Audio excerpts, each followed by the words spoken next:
இளைஞர்கள் கூட்டணியில் உருவாகக்கூடிய மையம் படத்துடைய இசை வெளியீட்டு விழாவில் கலந்து கொண்ட நடிகர் மற்றும் தயாரிப்பாளரான பார்த்திபன் ஒரு சமூகம் நலன் சார்ந்த செய்தியை ஒன்று தெரிவிச்சிருக்காரு. பல பேற்றால ஏற்றுக்கொள்ளக்கூடிய வகையில் அமைந்திருக்கக்கூடிய அவருடைய பேச்சு தற்போது உங்கள் பார்வைக்கு. சென்னை விட்டு தாண்டி கொஞ்சம் தூரத்தில் ஒரு தோப்பு ஒன்று வாங்கி அங்கே போய் செட்டில் ஆகிட்டேன். ஒரு இயற்கை உணவு, மண் குடிசை, அந்த மாதிரிலாம். இப்போ அங்கே உரம் ரொம்ப ரொம்ப அவசியமான ஒரு விஷயமா இருக்குது. இயற்கை உரம் எப்படி தயாரிக்கிறதுன்னு பார்த்தா, மாட்டு கழிவிலிருந்து மனித கழிவுகள் வரைக்கும் அந்த இலை, குலை, குப்பை எல்லாத்தையும் போட்டு ஒரு இடத்துல மூடி வச்சு பல நாளைக்கு அப்புறம் அது மக்கி போய் அதுலேருந்து உரம் தயாரிக்கிறது சிறந்த உரம் அப்படின்னு சொல்லுவாங்க. அப்போ எனக்கு தோணுச்சு, கூவம் பார்த்திங்கன்னா நாரி போய் நாசமாக போய் கிடக்கு.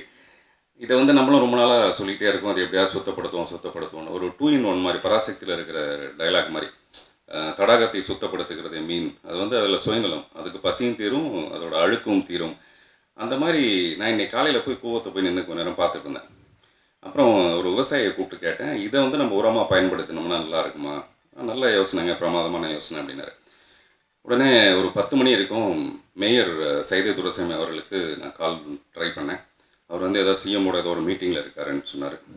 சரி, அதை விட முக்கியமான ஒருத்தருக்கா இந்த விஷயத்தை, இந்த தகவலை தெரியப்படுத்தலான்னு தான் உங்கள் முன்னாடி நான் தெரியப்படுத்துகிறேன். நான் என்ன நினச்சிட்டு இருக்கேன்னா, ஒரு பெரிய லாரி எடுத்துகிட்டு போய் முதல்ல ஒரு லாரி நிறைய அந்த குப்பையை அள்ளி கொண்டு போய் என்னுடைய தோட்டத்தில் உரமாக்கிறது. இதன் மூலமாக நிறைய பேர் அதை செய்ய ஆரம்பித்தோம்னாவே டெஃபினட்டாக அந்த பூவன்ற ஒரு விஷயம் நமக்கு இல்லாமல் போயிடும். அந்த அழுக்கு டெஃபினட்டாக வேறு ஒரு இடத்துல உரமாக மாறும்.